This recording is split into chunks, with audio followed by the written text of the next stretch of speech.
Hi, everyone, and welcome to How the Wise One Grows. Before we get started, let's just take a moment to land here together with 3 deep breaths. So just find a space where you can be still if that's available, or if not, just notice where your body touches the earth or the ground beneath you. And take a big breath in, fill your chest, fill your belly with air. Exhale, open your mouth, let it out. Again, inhale, fill your chest, fill your belly with air. Exhale, open your mouth, let it go. One more big inhale. And exhale. And then return to that sensation of your body as it connects to the earth beneath you. And you can slowly open your eyes as you return to this space. I am so excited for today's conversation. One, because it's getting to reconnect with someone who our souls cross paths really briefly years and years ago in a shamanism. I think it was Edith's shamanism class. And I've just loved seeing the work she's been doing in the world. So today we're here with Heather. And Heather and I know each other from, both went to UVA, and Edith Turner was this amazing anthropologist, and just I swear she was just the most magical soul. Had a class at Thursday evenings. It was in her house. It was cozy. I remember she always had tea and ginger cookies.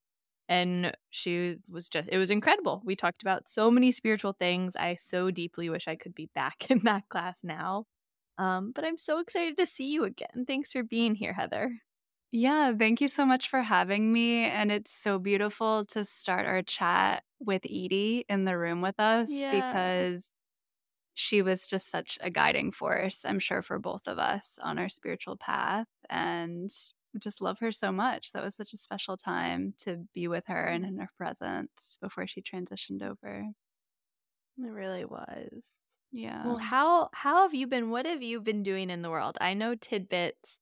I know that you're a clinical herbalist. You're doing really wonderful work. I love your Instagram, and Heather has this amazing Substack, which is what drew me to her in today's conversation, which we'll get into. But do you mind just kind of sharing with listeners a bit about what you're doing in the world right now? Yes. So, as Holly said, I'm a certified clinical herbalist and nutritionist. And I've been practicing now for almost 10 years as an herbalist. And it's really, you know, it's really inspired me to connect deeper with the natural world. That was really my biggest inspiration with going on that path. And I've partnered that with the writing that I've done throughout the years. And that's really what's coming through a lot with my Substack now. Holistic education and really wellness-based education is what I'm focused on. So really have a handle in a lot of different things in the natural world, but essentially just helping to guide people back to their human body, back to feeling good in their bodies and connected and aligned with their purpose. And doing so through the natural world. I think that you might not remember this, but I remember one time in college, going to your apartment, and you had this beautiful tea blend on the stove. I had just never seen true tea blend in that way, with all the herbs in the pot. And you were really one of the first people that kind of introduced me to that world of herbalism. And really Oh, I sparked a love that. curiosity there. Yeah. So I Yeah. love what you've been doing.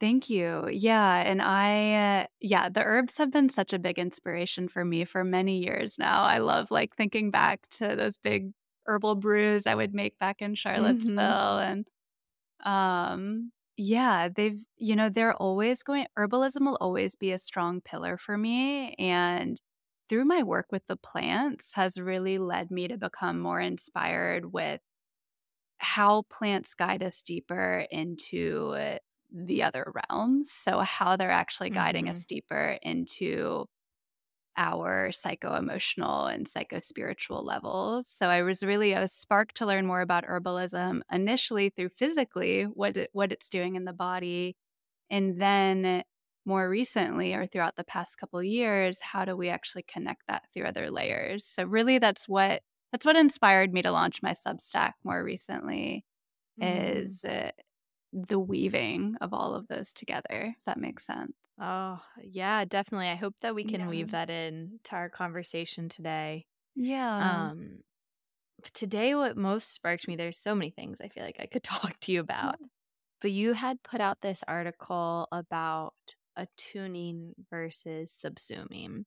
And it Mhm. reminded me of one time I was having a conversation with my therapist, and she was something I am always probably going to be working on is the way she phrased it was holding your gravity when you're Mm. with someone. So, like, she had us sitting across from each other in a room, and it was like, so when I'm in a conversation, I very physically do this. I lean in to the Mm. person I'm listening to. Like, I am leaning and I'm fully immersed in that person. And she was Mm. like, that's great that you're listening.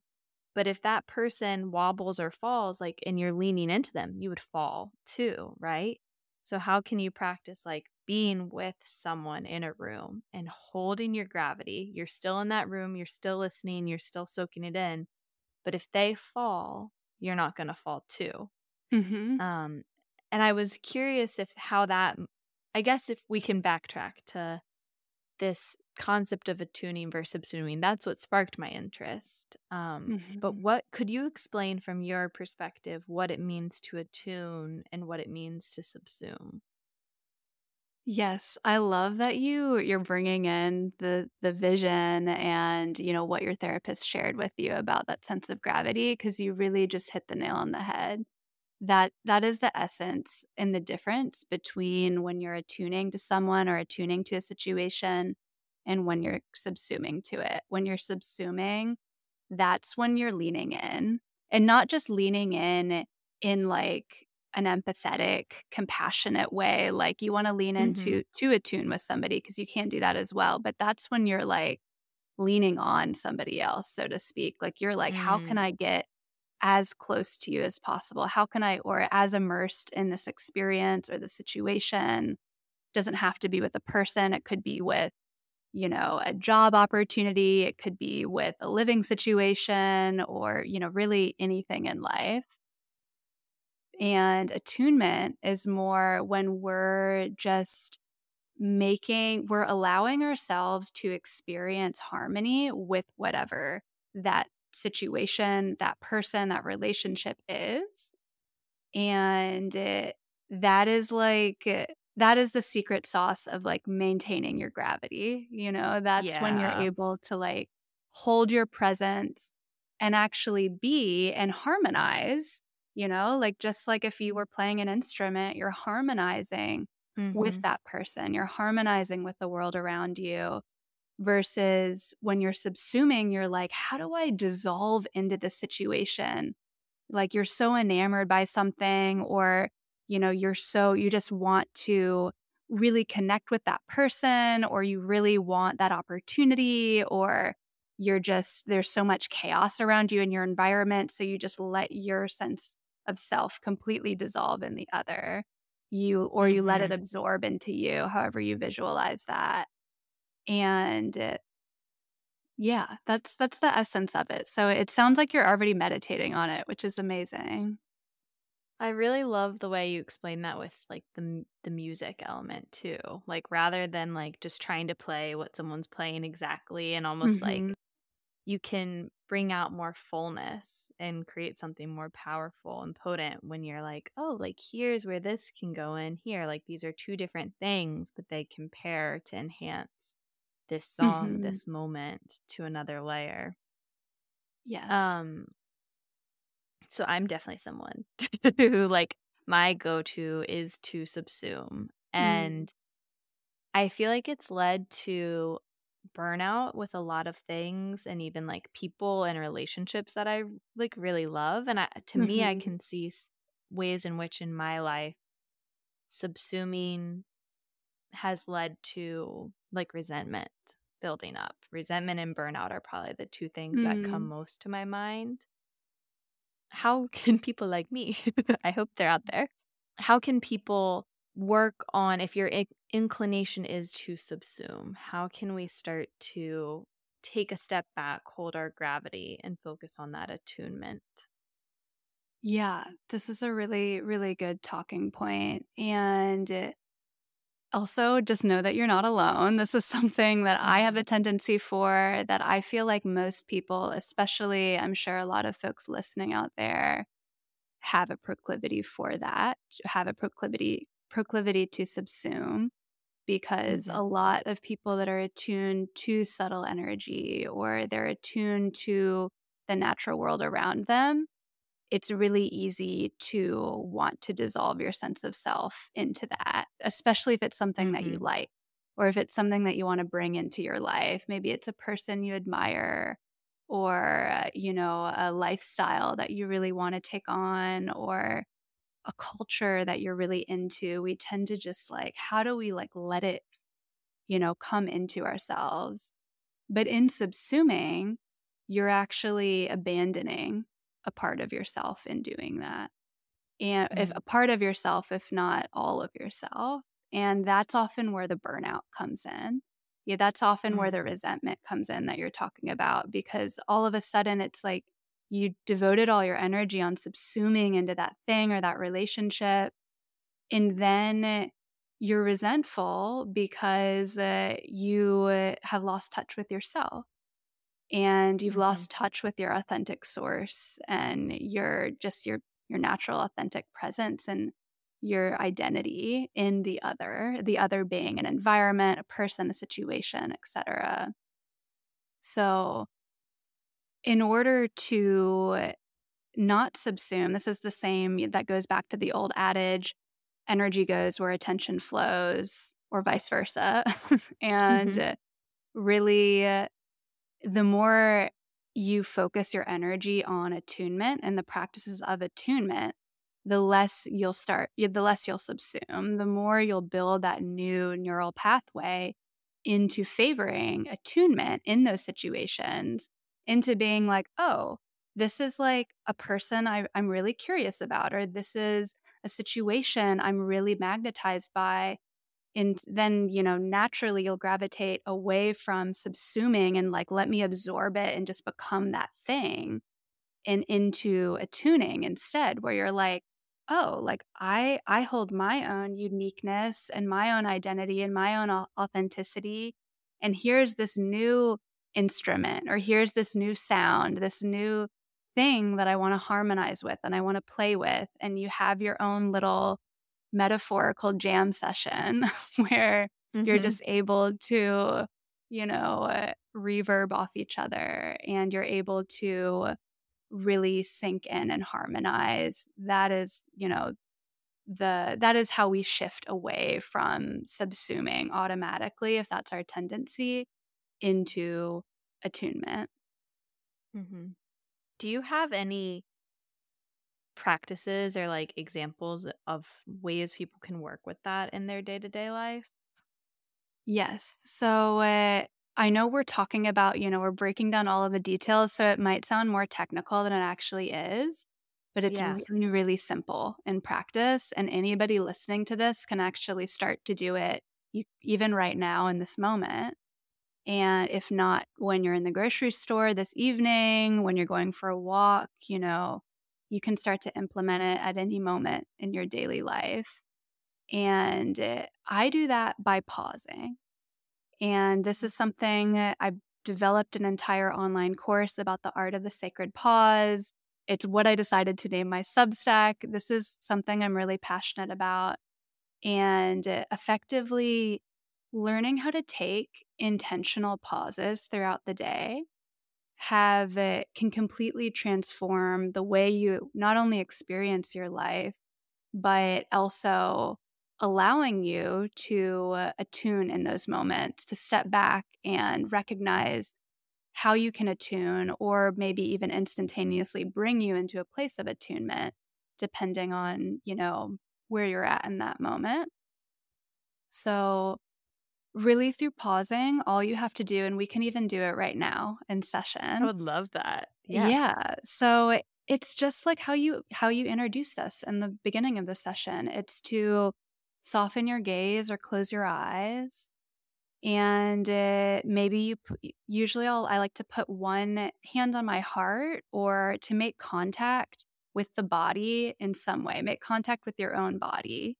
Ground yourself back into home, into yourself, and just notice. You don't have to take any deliberate breath work. You don't have to do any particular visualization. You just sit, you intentionally pause, and you just notice what is there. You notice what you're feeling. You tune into yourself. You've got this hand making contact with your body. You're noticing and you're reconnecting with your inner world. And from that place, you can call to mind the thing that you're trying to attune to, or the person you're trying to attune to, the environment, if that's your goal. If you're sitting here and you're wanting to attune to something, you call to mind what that thing is, and then you notice. You notice what comes up for you when you call that to mind. Maybe you notice how your breath is changing in that moment. You notice if there's any physical changes that are occurring.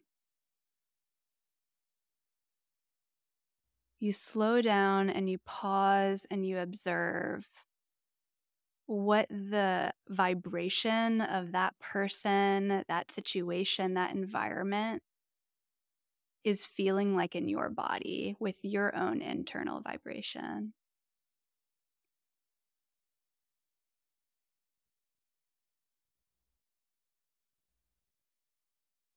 And you observe and you notice it, and then you ask yourself, after you sit with it for a moment,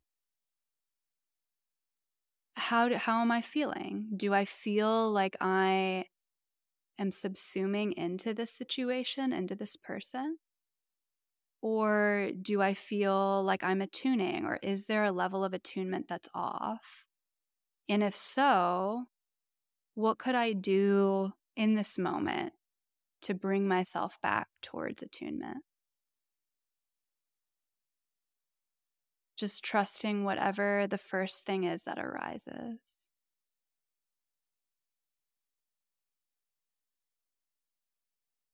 That's really beautiful.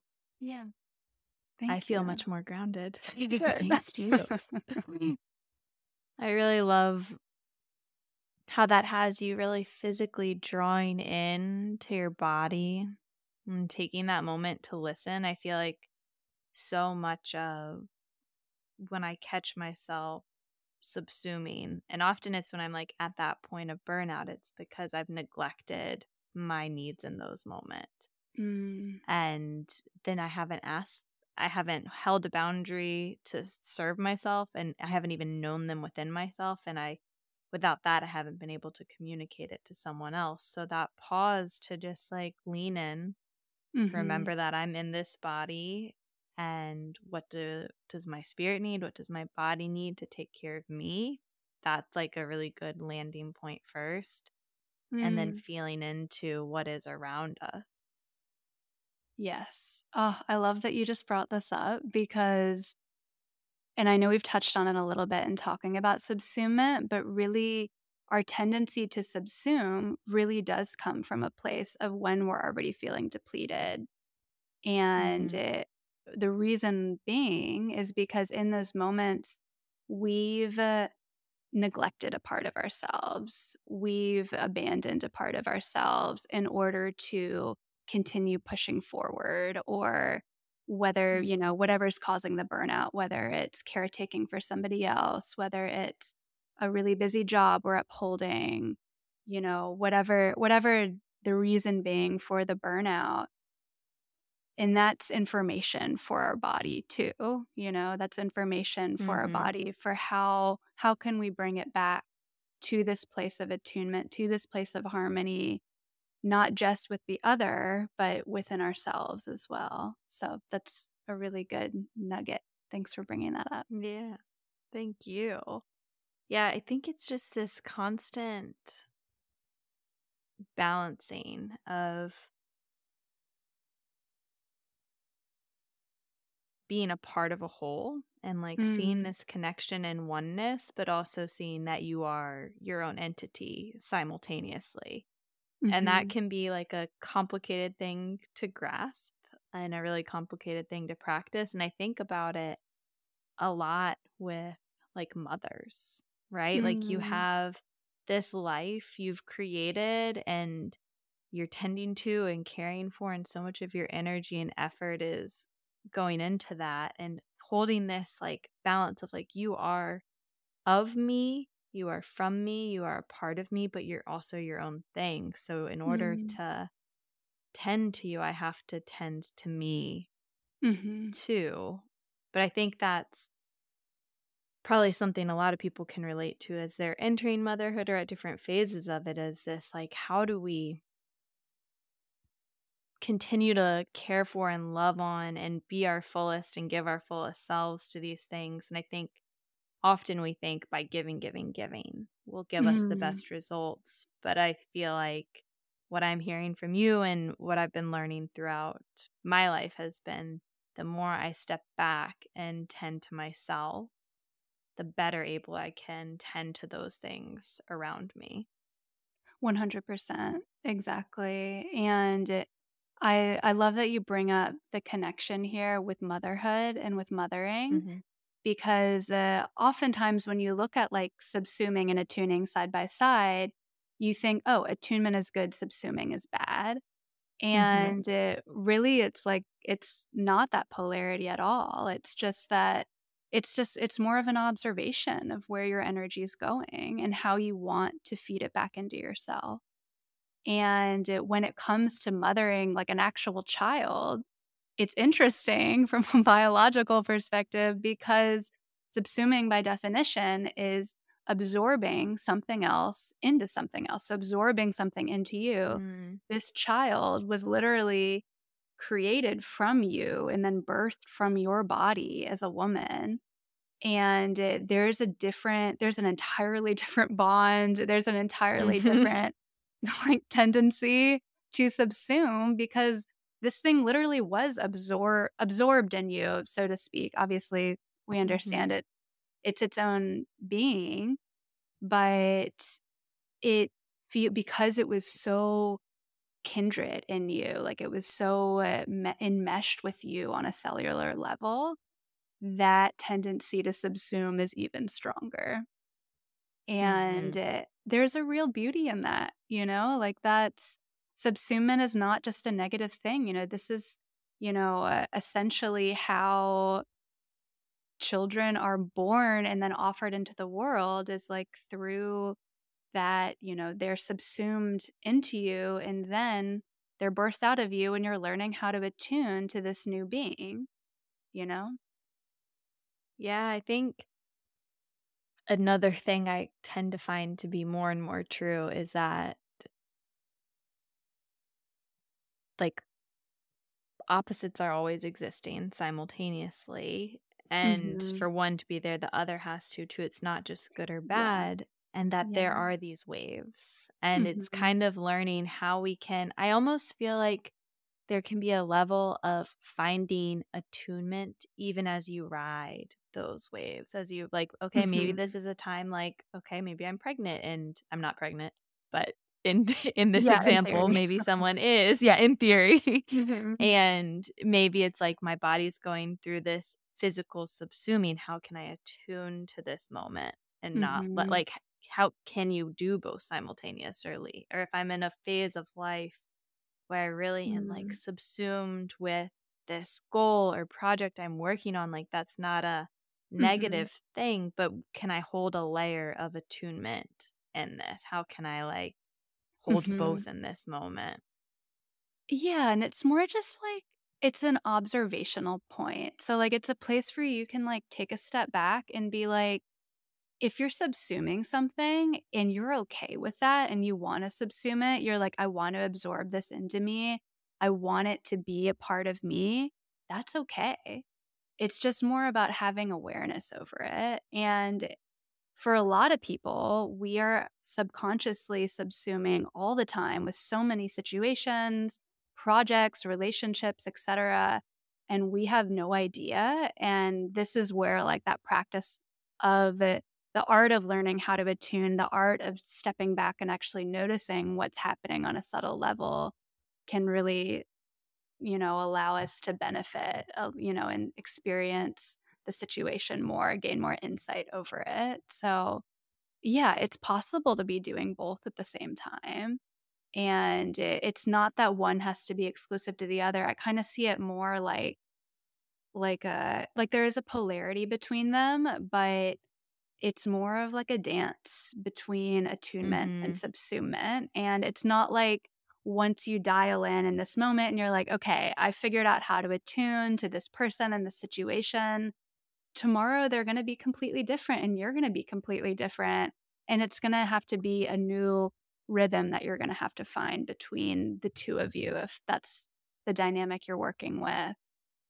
Mhm. And it yeah, there's an art to it, and it's really calling us to remain curious and remain playful rather, and Yeah. just continue dancing between them and noticing what your needs are in that moment. Do you actually want to be subsuming in that situation, or do you want to attune? And then what can you do? What, direct action can you take to move towards attunement? Mhm. I love that, seeing it as this dance of back and forth. Aside Mhm. from that really wonderful pause that you shared, that sacred pause, how do you have any other helpful ways to help people as they kind of play around with this dance? And maybe if they catch themselves in a space of feeling burnt out, how can we pull back in and just ride those Mhm. waves? Yeah, so I do like to start almost all of my practices with a pause. And it doesn't have to Mhm. be as still and meditative. Like you could do it with your eyes open, you could be walking, you could be actively moving. But I like to invite everybody to pause, even if it's just for 10 to 30 seconds, and really tune in and ask themselves, what do they need to attune? Or what do they need to do to attune in that moment? Because each moment it's going to be slightly different. And sometimes just the act of pausing is going to guide us into a place of natural Mhm. attunement. And then we're like, actually, I feel good. And then you can move on and like put it behind you and just, you're good to go in that moment. But other times it's like, okay, I'm noticing there's a discord between me and this person I'm talking to. And, asking yourself and reflecting, what can I do rather than just diving into action and being Mm. like, like, oh, I'm going to try this or I'm going to try that or I'm overthinking this. And I really want to make this work. So let me just try and do something really quick. And that's why I invite the pause to actually be like, okay, ground the energy and actually feel into what you need and then take an intentional action from there if you Mhm. feel like an action is needed. And examples of that could vary, and I always guide people through trusting the first thing that comes up for them. So Mhm. oftentimes when we take a pause and we tune in with our own bodies first, what's going to come up may not logically make sense to the mind. Like the mind wants to like lay it all down, it wants to rationalize, but oftentimes the first thing that pops into our mind may not be the most rational. It may be like, I need to like go over to that field and like throw rocks for a minute, or I need to like just like get up out of my chair and like shake it out, or I Mhm. need to like lay in child's pose. Or I need to like wrap my arms around myself. Like I need to feel held and I'm not feeling seen or held by this person or the situation. Mm. And this is where the work that I do with somatics really comes in, because oftentimes when we need to attune to ourselves or to another situation, to another, and practicing that, there's a physical, energetic release that needs to happen as well. There's that attunement that needs to happen in a somatic, like through making contact and moving something in the body first. So, long story long, that's really, guiding us back. The pausing is really inviting in somatic practice in a lot of cases, but it's going to depend, situation to situation, what you feel like you need in that moment. What is somatic practice? It's something I know bits about, and I feel like it's growing Yeah. more and more of a buzzword lately. Do you mind sharing a bit about somatics and what those practices look like? Yeah, absolutely. So, somatics, somatic, the word by definition means of or relating to the body. So, a lot of times you'll see just the word by itself, soma, which is just body. That's roughly defined as body. So, somatics is like, how can we relate to the body? And Mm. oftentimes that's through physical practice, but it's it's more subtle and intentional in form. So it's not like doing a really active exercise would be defined as somatic, like going out and playing soccer, or doing like really vigorous, not necessarily intentional movement. Somatics is more about how can we intentionally use movement to focus on our internal experience, using the physical body as a means to go inward and connect inward.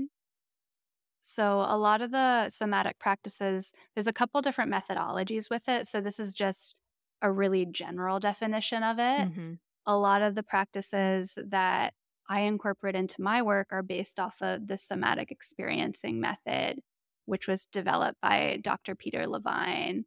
And it's essentially through using these subtle body practices as a way to encourage a completion of an activated nervous system response. So when we're in Mhm. that activated mode where we're feeling fight, flight, freeze, or fawn, any of those four, and we need to bring it to completion, which oftentimes is when we're feeling burnt out, when we're having that tendency to Mhm. subsume, we want to move back into attunement, but that triggered nervous system state needs to be completed first. So practicing the somatic exercise can bring us to a place of completion, where then we can get back into that parasympathetic, that rest and digest state, to make an intentional action, whether that be to have a conversation with somebody to let them know how you need to be seen or heard if that's what's triggering you.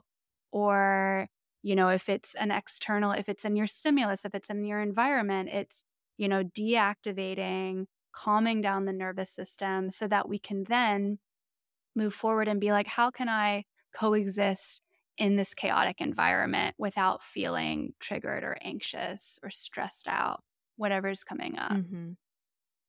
Yeah, I love that way you talked about somatics, and like I talk about this a lot in terms of stress and burnout. Mhm. It's like our body's natural responses are a good thing. Like our Yes. stress isn't bad. Our body's response to stress isn't bad. It's just our body originally, like when there was a stressor, it was fight or flight, there's freeze or Mhm. fawn, but you had a way to move through that energy. But Mhm. often today we get these like micro stressors or things around us that are nonstop, and and we're sitting all day. We're taught to Mhm. control our emotions. Don't do this, like sit, work with it, don't show it.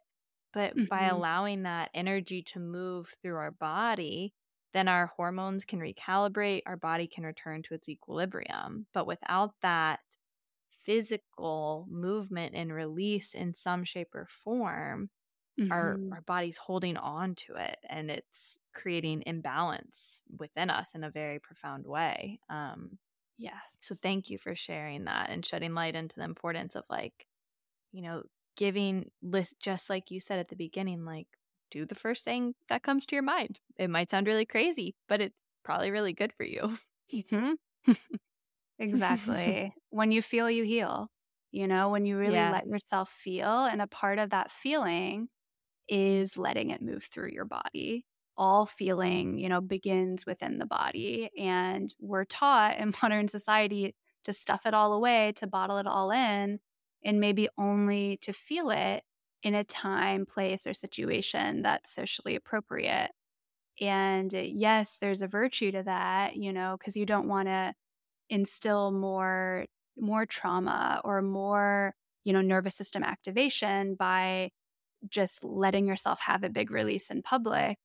But if that's not the case, it's like let yourself release it as soon as you're able to, as soon as you're in a situation that feels safe for you to do so. Mm-hmm. And yeah, it's just so important to let it move through you, even if it looks silly, even if you don't Mm-hmm. necessarily know what is right. You don't need to know what's right, what the right form of movement is. Your body already knows. So just kind of let it go through you. And it's going to feel awkward at first, but the more you continue to practice those things and allow that intelligence of the body to come through, the easier it's going to be, the more streamlined it's going to be, and it'll just start to become second nature to move it through you rather than just holding on to it. Mm-hmm. And I guess that's one of the real powers of that pause that you're talking about too, because it gives us the space to attune and listen to what the body is telling Mhm. you and to tap into that teacher. And by calibrating your body, calibrating your internal systems, then you're better able to interact and engage with the world around you. Yes, exactly. That's really the main reason why we pause. I mean, one, like we all deserve a break, we all deserve to Mm-hmm. take pauses. We all really need that. Everybody lives a busy lifestyle nowadays in one way or another. And, the practice of the pause is so vital and important in that way. But at the core of it, it's a way for us to reconnect with what's going on inside.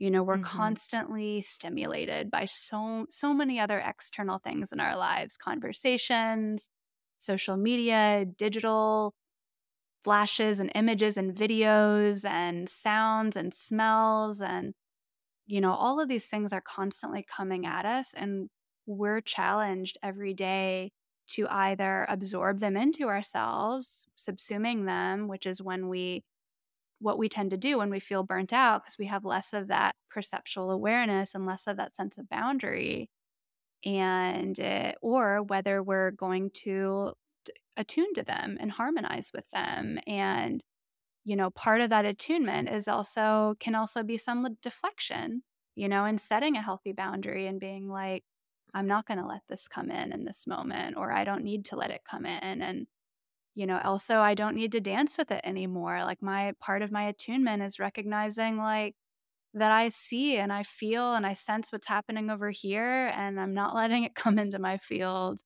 So, Mm-hmm. yeah, there's a lot there. Yeah.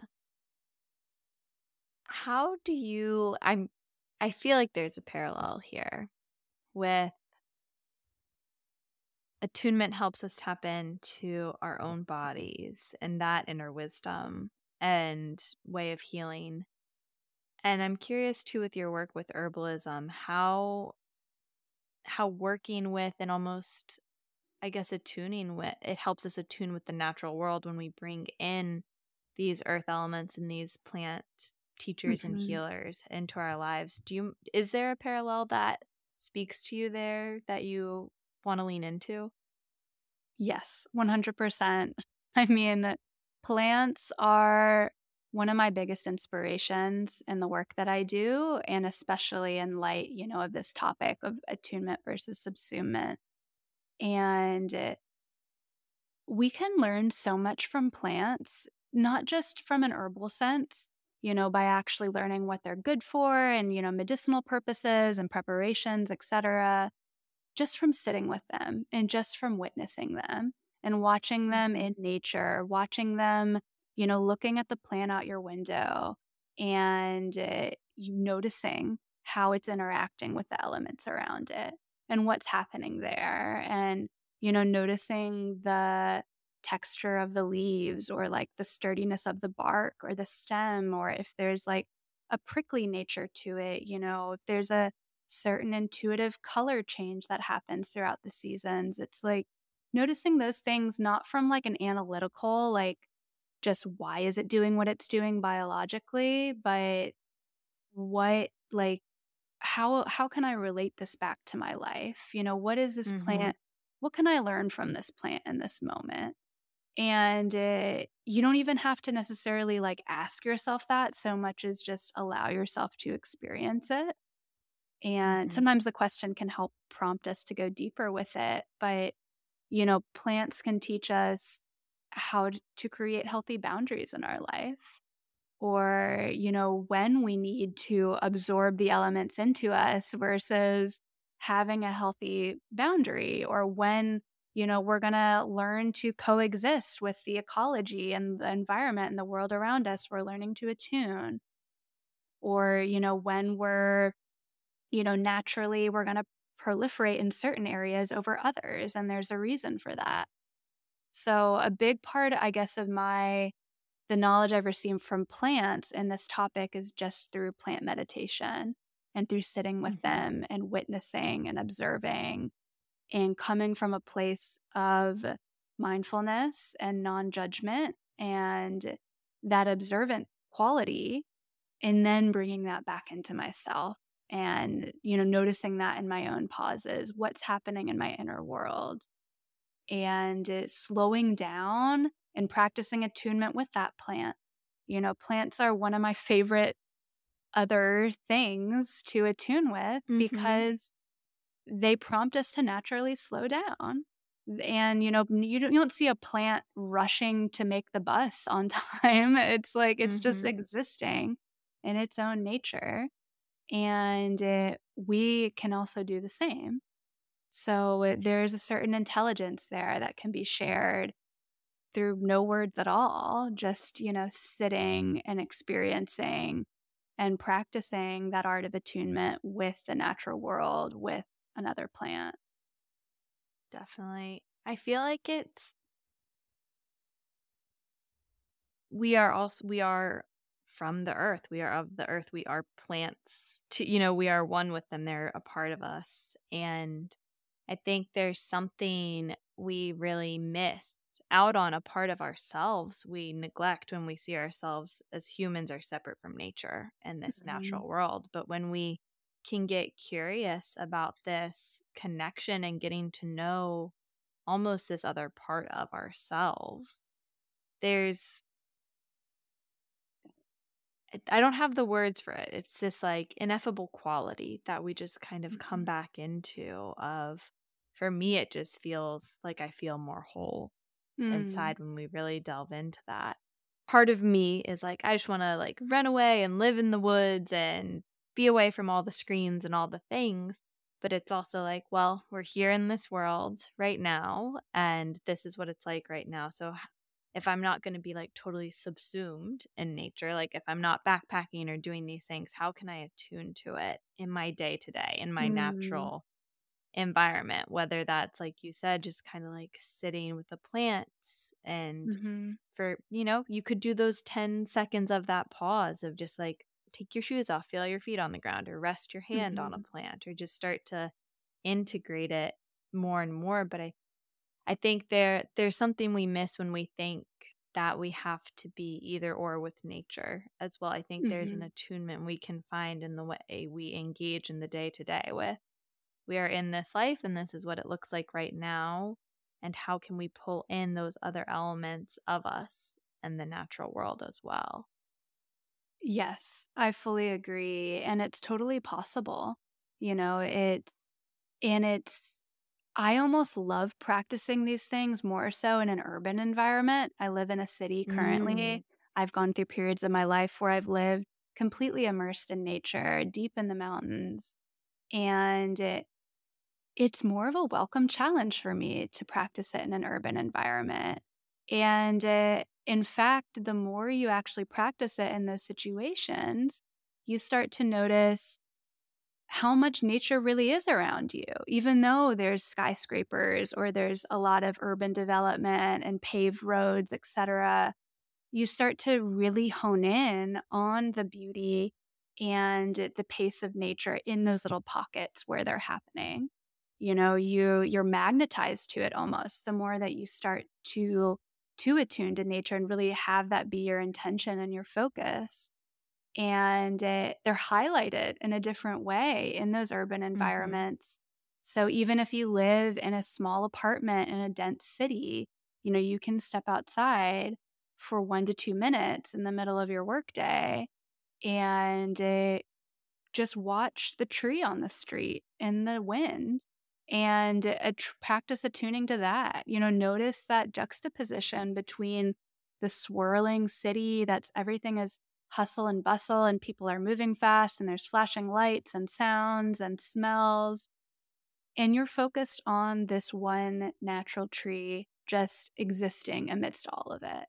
And recognizing what can you learn from that? When your life feels chaotic and everything feels swirling around you and you feel bombarded by overwhelm and you're feeling burnt out, how can you embody and attune to the energy like that tree is in that moment? And of course it's second nature, not to be punny, but it's second nature for the tree to do that. And there's something we can learn from plants that I feel like is often diminished as woo woo, or just like there's a whole tree hugger population that's like, learn something from trees. And it's like, yeah, there's a reason Yeah. they're saying these things. And yes, there's a way we can translate it to the modern human and society that feels more, what's the word? Like acceptable, I guess, that feels that's easier, more easily understood.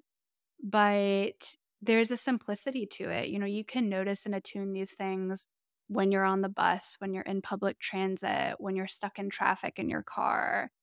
And it's a limiting belief to think that we can't practice attunement with nature or connect with nature when we're busy or when we're in an urban environment.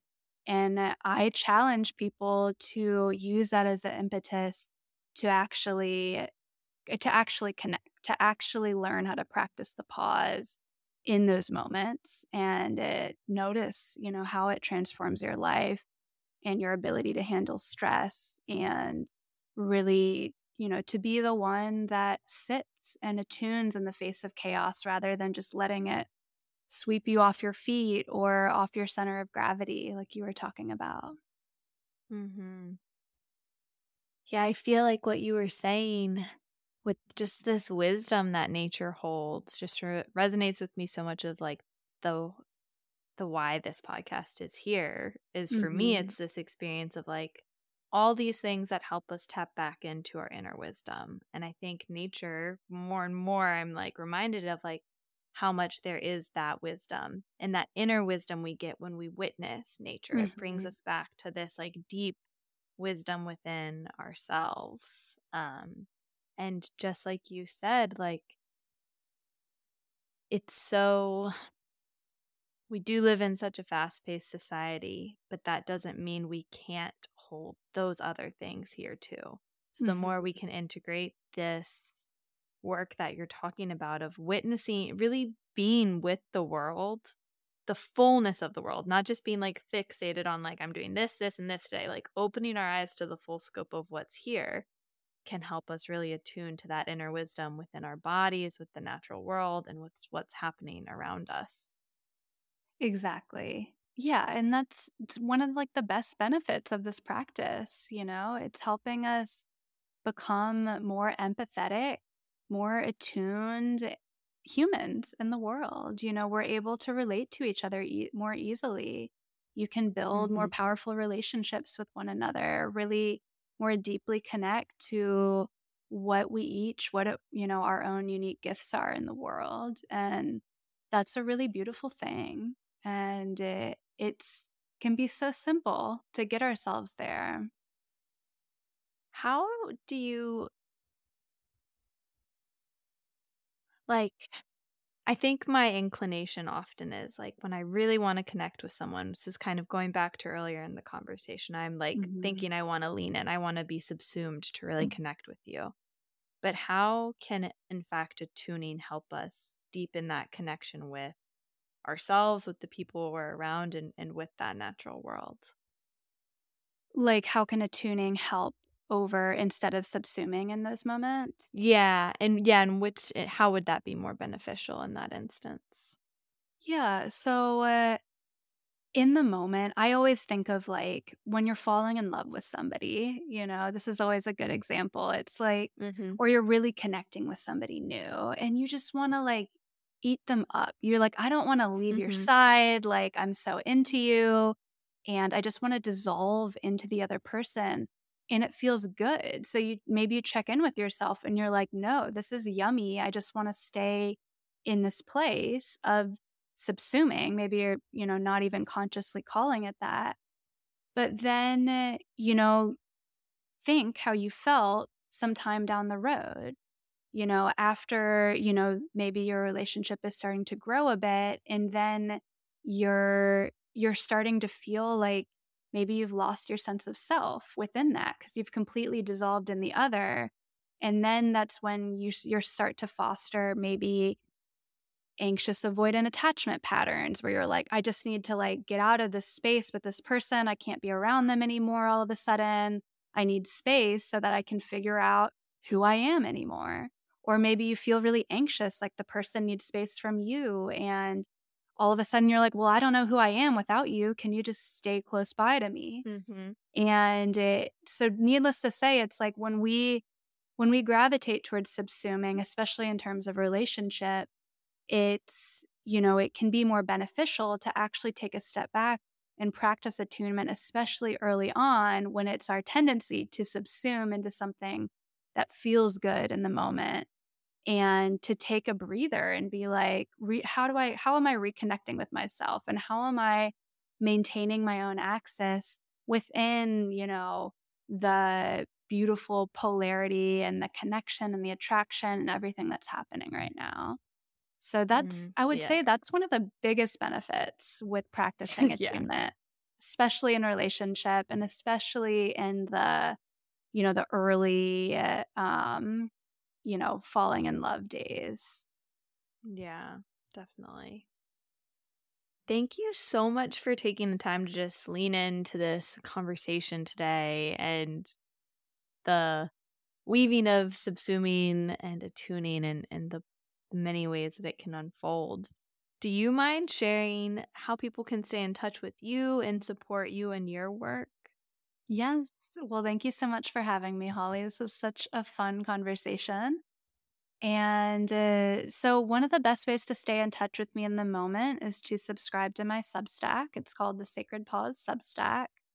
And this is a place where I'm sharing more musings along these lines, talking about more topics in, the subtle layers of attunement and subsumement and, how slowing down and noticing things within ourselves, within the world around us, can then facilitate our healing. So, part of that space is sharing, some of my writing and my thoughts and my musings on these layers. And then part of it's also sharing on the herbs themselves. So, how can Mm. we actually use plants physically and energetically as guides to help bring us back deeper into a place of healing, into slowing down and just savoring life. So, you're welcome there's options for paid subscription and for free subscription. So, I'm sure Holly will link that below. I also offer an online course called The Sacred Pause. So if you're looking for a deeper dive into some of the work that we talked about here and actually receiving more intimate guidance and tools to move through and regulate a really activated nervous system. If you're struggling dealing with stress and anxiety, it's a 4-week online course that can help really implement the framework of the sacred pause, really learn and understand what's happening in the body when stress and anxiety comes up on a physical, mental, emotional, and a more spiritual, relational level. And then how can we embody that? So, really, I'll be teaching you the actual practices, the somatic practices there. You'll be guided through different herbs every week, and there'll be a chance for sharing and relating directly with me too. So, those are two of the biggest ways to stay connected. I do also share some of my work through Instagram, some more of my writing. So you're welcome to follow me there, subscribe to my email newsletter. And yeah, I think those are some of the main ways to stay connected. And all the Heather links will be in the show notes below. But I definitely recommend subscribing to that Substack and checking out her really wonderful work. Thank you so Holly. much. Yeah. There's so much more I want to keep talking about, but I'm controlling myself. Well, grateful for the space. Thank you for facilitating. And yeah, if you've got any questions, you, Holly, personally, or, any of our listeners out there, just send me an email, drop me a line, and happy to chat. Thank you so much for taking the time to listen to How the Wise One Grows today. If this podcast has been impactful in your life, can you support it by following and subscribing to this podcast on your favorite streaming platform? This will make sure you never miss an episode. All you have to do is go to the show page for How the Wise One Grows and hit the plus or the follow button in the top right-hand corner. While you're there, go ahead and leave a review, preferably a 5-star review, and share an episode with someone you love in your life. And if you want to support even further, you can join the How the Wise One Grows Dream Team and become a part of a group of magical people who support this podcast every month. And you'll even get a special shout out in an upcoming episode. Until the next time, let's keep taking it one breath at a time.